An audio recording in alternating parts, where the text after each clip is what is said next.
Hello friends, welcome back on band बजाओ once again. आप लोगों के लिए सितारा और सलमा के टॉपिक की ही एक नेक्स्ट वीडियो लेकर फिर से हाजिर खिदमत हूँ।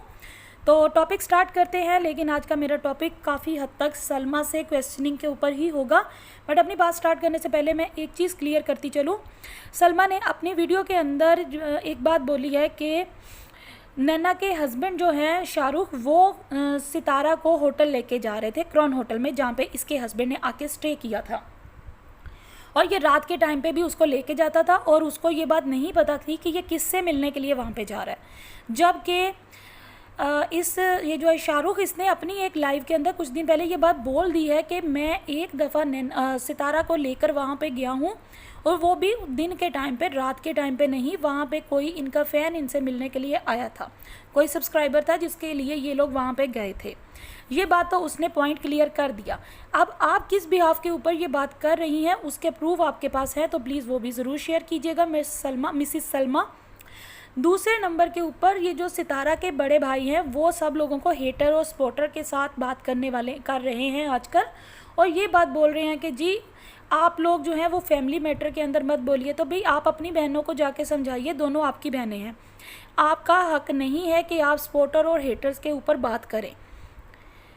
आपको अगर किसी को समझाना है तो जाइए, जाके अपनी बहनों को समझाइए और उनसे कहिए कि अपना कोई भी पर्सनल मैटर सोशल मीडिया के ऊपर आके शेयर ना करें। अगर आप लोग ये चाहते हो कि कोई दूसरा बंदा इस टॉपिक के ऊपर बात ना करे, हम में से चाहे वो लवर है, चाहे हेटर है, सपोर्टर है, कुछ भी है, हम आपके घर नहीं गए, हमने आपसे आकर नहीं पूछा कि हो बताओ आपके घर में क्या स्टोरी चल रही है। ये टॉपिक अगर सोशल मीडिया के ऊपर आया है तो इसको लेके आने वाली आपकी अपनी बहन है।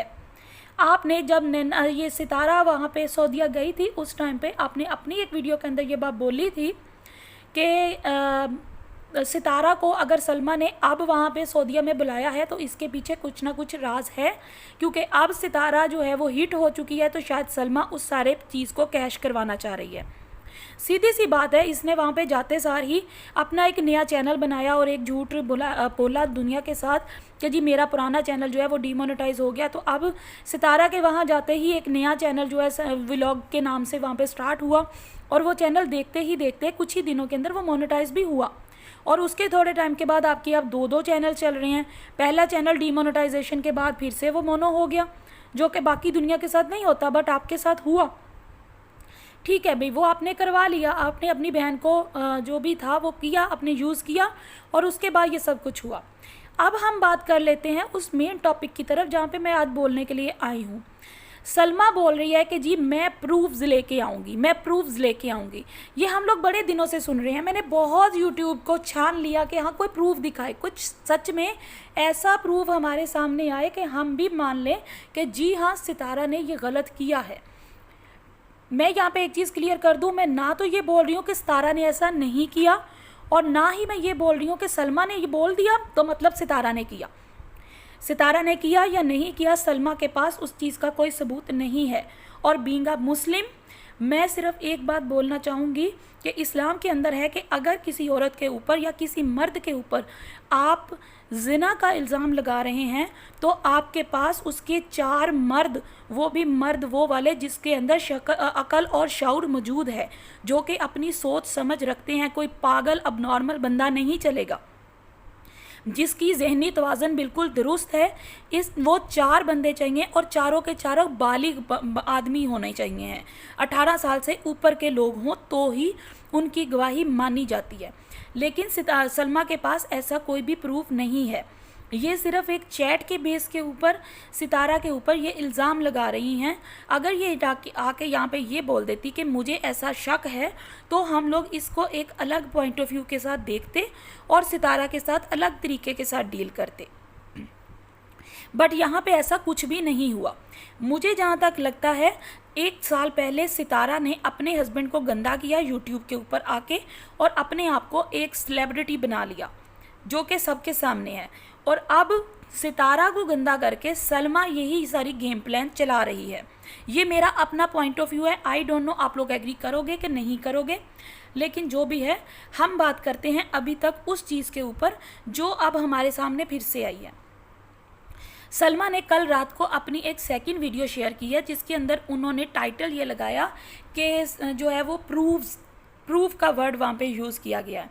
अब वो जो अपने प्रूफ्स लेके आई हैं, उन प्रूफ्स के अंदर मुझे समझ नहीं आया रो रो के दिखाने से क्या होगा।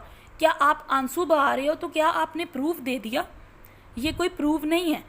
उन्होंने अपनी बात को स्टार्ट किया आंसुओं के साथ, और फिर वो बोल रही हैं कि मेरा इंस्टा भरा पड़ा है। कुछ औरतें वहाँ पे आके मुझे ये सारा कुछ बता रही हैं कि उनके साथ ऐसा हुआ। फिर वो आगे से ये बोल रही हैं कि आगे वो जो टेक है ना, आप उसको दोबारा से चला के देखिएगा, वीडियोस जिन्होंने देख लिया, जिन्होंने नहीं देखी दोनों। वो जहाँ पे ये बात बोल रही हैं ना कि मुझे इंस्टा के ऊपर औरतें आके ये बात बोल रही हैं कि उनके साथ ऐसा हुआ, फिर वो वहीं पे एक रीटेक लेती हैं, उनके साथ भी ऐसा हुआ। इसका क्या मतलब है? पहले सबसे प्लीज़ जो मिसिस सलमा, वो आप मुझे इस बात को क्लियर कीजिएगा, उनके साथ ऐसा हुआ या उनके साथ भी ऐसा हुआ? ये दो अलग चीज़ें हैं, ठीक है। अब हम बात कर लेते हैं आपके प्रूफ्स की तरफ। मैं आपके मगरमच्छ के आंसुओं के ऊपर नहीं जाने वाली, क्योंकि आपका पूरे का पूरा ख़ानदान मगरमच्छ के आंसू बहाता है। पूरा 1 साल इस सितारा ने सब लोगों को तंग करके रख दिया, रो रो के। फिर आपकी माँ आ जाती हैं, वो आके अपने दामाद को गालियाँ देती हैं, और उसके बाद फिर से वो भी रोती हैं और बैठ के झोलियाँ फुला के बददवाइयाँ देती हैं कि हाय तेरा बेड़ा गर्क हो जाए, हाय तेनू आ हो जाए, हाय तेनू ओ हो जाए। ये चीज़ें आम हैं। अब वही सारी चीज़ें आप भी कर रही हैं। आपके मगरमच्छ के आंसुओं के ऊपर मुझे कोई फ़र्क नहीं पड़ रहा। मैं बात करूँगी सिर्फ और सिर्फ प्रूफ और फैक्ट्स के ऊपर। आपने हमारे सामने पहला प्रूफ क्या दिया? उसका क्रॉन होटल का विजिटिंग कार्ड। और इससे क्या साबित होता है? कुछ भी नहीं। मैं खुद बीइंग अ लॉयर आप लोगों के साथ बात कर रही हूँ। मैंने अपने 10,000 कार्ड छुपवाए हुए हैं, जो मुझे नहीं पता मैंने कितने लोगों को दिए और कितनों ने आगे उन लोगों को दिया होगा। मेरे पास, मुझे नहीं पता, हर कोई भी बंदा अब कल को उठ के आके बोल दे ओ फलां बंदी फलां वकील है, उसका कार्ड इसकी जेब से निकला तो इसका उसके साथ तल्लक हो गया। ऐसे तल्लक ज़ाहिर नहीं होते। ये सिर्फ एक विजिटिंग कार्ड था। वहाँ पे आपने कोई रसीद नहीं दिखाई हमें कि फ़लाँ होटल की ये आपकी बिल की रसीद है कि आपका हस्बैंड वहाँ पे इतने दिन इतनी रातें वहाँ पे गुजार के आया है। ये कोई प्रूफ नहीं है। आप क्रॉन होटल की बात कर रही हैं, ये छोटा सा होटल नहीं है, बहुत बड़ा है। आप जाइए, जाके उनके सीसीटीवी की फुटेज लीजिए और वो आके यहाँ पे शेयर कीजिए कि जी इतने बजे सितारा वहाँ पे इंटर हुई, इतने बजे वो अपने आपके हस्बैंड के कमरे के अंदर गई, इतने बजे वहाँ से निकली और इतने दिन उसने ये रोज़ काम किया। उसको मानेंगे हम प्रूफ। ये विजिटिंग कार्ड दिखा के आप बोल रही हैं प्रूफ, ये प्रूफ नहीं है। पॉइंट नंबर 2, आपने वहाँ पे बोला सितारा यासीन की चैट। सितारा यासीन की चैट के लिए आपने खुद ये बात अपनी ही वीडियो के अंदर बोली कि आपके हस्बैंड ने बोला मेरे और सितारा के बीच में जो कुछ भी था वो सिर्फ चैट की हद तक था। ठीक है, चैट की हद तक जब आपका हस्बैंड खुद बोल रहा है, अब वो वहाँ पे चैट अच्छी कर रहा था बुरी कर रहा था, वो उन दोनों ने मान लिया आपसे, उस आपके हस्बैंड ने सॉरी कर दी, इसलिए वो प्रूफ भी अब प्रूफ नहीं माना जाएगा। तीसरी चीज़, आपने बोला कि आपके हस्बैंड की वो टिकट की जो आप दिखा रही हैं वहाँ पे रसीद, वो तो आप दिखा रही हैं, मैंने अभी तक वो वैसे पढ़ी नहीं है, मैं देखूंगी इस वीडियो के बाद और उसके बाद अपने ज़रूरत पड़ी तो एक नेक्स्ट वीडियो में इस टॉपिक पे बात करेंगे। लेकिन मैं उसको भी इतना कोई जो है वो प्रूफ नहीं मानूंगी। क्यों? क्योंकि आपके हस्बैंड ज़िंदगी में पहली बार आपको वहाँ पे छोड़ के नहीं आए।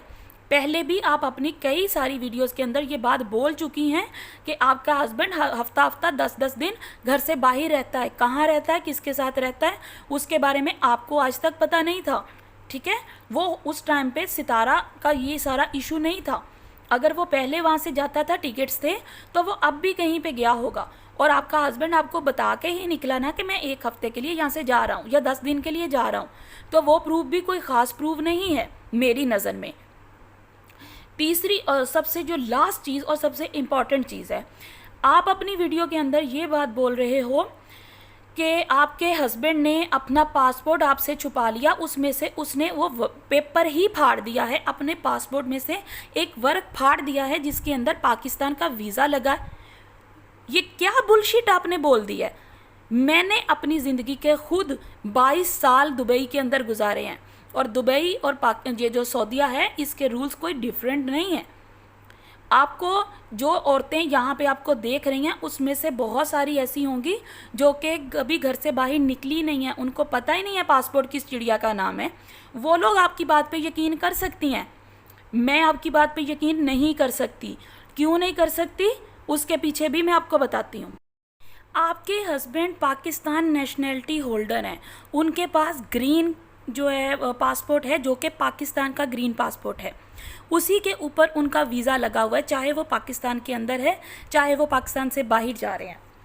आपने कहा कि आपके हस्बैंड ने पेपर फाड़ दिया।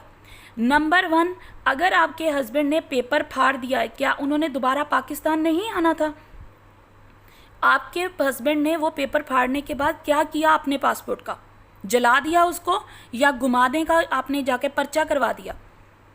तो अगर वो पेपर फट चुका है तो इसका मतलब है कि अब आपके हस्बैंड दोबारा कभी भी पाकिस्तान ट्रैवल नहीं कर पाएंगे, क्योंकि उनके पास वो नहीं है, मिसिंग है एक पेपर उसमें से, जिसके ऊपर उनकी एंट्री और एग्ज़िट की स्टैंप लगी थी लास्ट पेज पे। नंबर 2, आपके हस्बैंड आपका अपना पासपोर्ट आपके पास घर पे कैसे रख सकते हैं? क्योंकि आपके हस्बैंड सऊदीया के अंदर अगर बैठे हैं, वो वहीं कहीं पर कोई ना कोई जॉब कर रहे हैं, और जहाँ पे भी आपके हस्बैंड जॉब कर रहे हैं, सऊदीया गवर्नमेंट के अकॉर्डिंगली आपके हस्बैंड का जो पासपोर्ट है वो आपकी कंपनी के पास रहेगा। अब वो कोई कहीं पर भी जॉब करते हैं, मुझे नहीं पता आपके हस्बैंड वहाँ पे क्या जॉब करते होंगे, लेकिन इतना कन्फर्म है कि उनका अपना कोई वहाँ पे बिज़नेस नहीं है, क्योंकि अभी तक ये चीज़ मेरे नॉलेज में नहीं है। अब जो भी कंपनी का मालिक है या जो भी वहाँ पर है जहाँ पे भी आपके हस्बैंड जॉब करते हैं, पासपोर्ट है आपके हस्बैंड का उनके पास, और जब आप वहाँ से छुट्टी लेते हो पाकिस्तान आने के लिए या दुनिया के किसी भी हिस्से में जाने के लिए, आपके हस्बैंड ने वहाँ पे एप्लीकेशन दिया कि मुझे वहाँ पाकिस्तान जाना है, जैसा कि आप बोल रही हैं कि आपकी बहन से मिलने के लिए वो यहाँ पे आए। ठीक है, वो आए और आके उन्होंने क्या किया, यहाँ पे आए हैं जी, अपना पासपोर्ट लिया उनसे, यहाँ पे आए, हफ्ते के बाद वापस चले गए, और वहाँ जाके उन्होंने अपने ऑफिस के अंदर पासपोर्ट जमा करवाना था। उसके अंदर वो पासपोर्ट क्यों फाड़ेंगे? ठीक है, उन्होंने जाके अगर वो पासपोर्ट फाड़ने के बाद वहाँ पे जाके जमा करवाया तो उनको उसी टाइम पे उनके ऊपर गवर्नमेंट जो सऊदीया गवर्नमेंट है उनकी तरफ से केस हो जाएगा, क्योंकि ये काम इलीगल है। आपका पासपोर्ट फट गया है तो आपको आपका फटा हुआ पेपर, उसके साथ वो आपके जो है चालान फार्म की रसीद, और अपने जो भी जिस भी कंपनी में वो काम करते हैं उसके सारी चीज़ें, वो पेपर सारा लगा के आपके हस्बैंड को फिर से अपना न्यू पासपोर्ट बनवाने के लिए उसके जो पासपोर्ट ऑफिस में अपना सारा कुछ जमा करवाना पड़ेगा। ये सारा कुछ ऐसे नहीं है कि ये कोई जी साथ वाली गली के अंदर जा रहे थे तो सॉरी साथ वाली गली नहीं, साथ वाले शहर में जा रहे थे तो जाते जाते उन्होंने डेवो की टिकट फाड़ दी और कोई फ़र्क नहीं पड़ा कि डेवो वालों ने फिर भी उनको आने दिया। ऐसे बेवकूफ़ मत बनाओ दुनिया को। ये पासपोर्ट है जिसके साथ हम लोग ट्रैवल नहीं कर सकते हैं कभी भी कहीं पर भी। ये टोटल ही फेक बात है। आपके हस्बैंड पासपोर्ट फाड़ ही नहीं सकते, और अगर उन्होंने फाड़ दिया इसका मतलब है कि अब आपके हस्बैंड वहाँ पे इलीगली तौर पे रह रहे हैं। उनके पास कोई सबूत नहीं है कि वो कब सऊदीया के अंदर वापस आए थे और कहाँ से आए थे। किसी भी टाइम आपके हस्बैंड जो है वो अरेस्ट हो सकते हैं। ये इतनी बेवकूफ़ी वाली बातें जो हैं मुझे नहीं समझ आती कि ये पूरे का पूरा ख़ानदान किस तरीके के साथ ये बोल लेता है और कैसे ये लोगों को समझते हैं कि जी लोग इनकी बातों के अंदर आ जाएंगे। ये टोटल फेक है, ये झूठ बोला जा रहा है। और अगर आपके पास कुछ ऐसे प्रूफ्स हैं जिनको के सारी दुनिया प्रूफ मान सकती है तो प्लीज़ मैडम जी वो प्रूफ्स लेके यूट्यूब के ऊपर आइए, वरना यूट्यूब पे आने का तकल्लुफ़ मत कीजिएगा। आपकी बहुत ज़्यादा मेहरबानी होगी, हम आपके एहसानमंद होंगे, क्योंकि आपके पूरे के पूरे ख़ानदान ने पाकिस्तान इस्लाम को ऑलरेडी बहुत ज़्यादा गंदा कर दिया है। अब जो आप लोग ये रिश्तों के नाम के ऊपर एक गंदा मजाक कर रहे हो ना, पाकिस्तान के अंदर बहनोई और भाई एक बराबर है। यहाँ पे आके ये गंद मत मचाओ। अगर तुम लोगों का कोई इशू है जाके अपने घर के अंदर जाके बैठ के उसको सॉल्व करो। नहीं कर सकते हो तो पुलिस स्टेशन चले जाओ, अपने भाई को अपनी बहन को अरेस्ट करा दो, अपने हस्बैंड को अरेस्ट कराओ और पुलिस के हाथ में ये केस दो कि जाओ भी जाके इसकी इन्वेस्टिगेशन करो। और सऊदीया की पुलिस तो इस चीज़ के ऊपर बहुत सख्त किस्म का एक्शन लेगी। आप बोल रहे हैं कि जी मैं अपने बच्चों के साथ रह रही हूँ, अलग रह रही हूँ, अकेली हूँ, हस्बैंड घर से चले गए हैं, उसने मुझे मारा पीटा है, तो जाओ ना जाके वहाँ पे कंप्लेन करो। यूट्यूब पे क्यों आके बैठे हो? यूट्यूब आपके लिए कर क्या सकता है? कुछ भी नहीं कर सकता। यूट्यूब के हाथ के अंदर कोई चीज़ नहीं है, वो आपके लिए कुछ नहीं करेगा। जो करना है आपको खुद करना है, अपने लिए खुद से उठ के स्टैंड लो और सारा कुछ क्लियर करो। ये जो झूठे यहाँ पे आके तमाशे लगा रहे हो, इसने इसके खिलाफ बयान दे दिया, उसने बाल काट दिए, आईब्रो काट दिए, ये किस चीज़ का है भाई? क्या तमाशा लगा के रखा है वो आप लोगों ने? समझ नहीं आ रही है कि यहाँ पे क्या हो रहा है? बेवकूफ़ों की तरह हरकतें मत करो। ऐसा ना हो कि आप लोगों का एक गया है ना सितारा और उसके जो हस्बैंड ने बोल दिया है जी झूठ कि हमारे चैनल चले गए हैं, सच में आप लोगों के चैनल अब चले जाएं। और ये इस किस्म का गंदा तमाशा और गंदा रिश्तों का मजाक यहाँ पे मत लेके आइए प्लीज़। यही मेरी आज की वीडियो थी। सितारा यासीन और सलमा, आप दोनों के लिए ये कंप्लीट मैसेज था। अगर प्रूफ्स हैं तो लेके आओ, नहीं हैं तो एक दूसरे के ऊपर इल्ज़ाम तराशियाँ मत कीजिए प्लीज़। मैं मिलती हूँ आप लोगों से नेक्स्ट वीडियो में। Till that time take care, अल्लाह हाफिज़।